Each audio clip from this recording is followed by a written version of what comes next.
ശരിക്കാ, നീ ഇപ്പൊ എവിടെ പോകുന്നു? അത് കൊള്ളാം. ഞാൻ നല്ല പറഞ്ഞിരുന്നതാണല്ലോ മൗസിലെ വീഡിയോ ഷൂട്ട് എടുക്കാൻ പോണെന്ന്. ശരിക്കാ, നീ ഇപ്പൊ പോണ്ട. ഞാൻ ഇപ്പൊ പോണ്ടേ? ശരിക്കാ, ഇപ്പൊ പോണ്ട. അതെന്താ? അവൽ മിൽക്കിന്റെ ഷൂട്ടിന് ഞാൻ കൂടെ പോയാല്? വേണ്ടെന്നല്ലേ പറഞ്ഞത്? ഞാൻ രാവിലെ പറഞ്ഞിരുന്നാണല്ലോ, പിന്നെന്താ എപ്പോഴും മനം മാറ്റം? വേണ്ടെന്ന് പറഞ്ഞില്ലേ? എന്താ ഞാൻ കൂടെ പോയാല്? നിന്നോടല്ലേ പോവണ്ടെന്ന് പറഞ്ഞത്? വിടമാട്ടെ.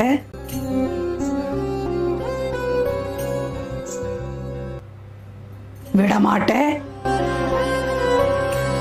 அப்போ நீங்க இருந்து எங்கேயும் போக விட மாட்டே. சரிங்க.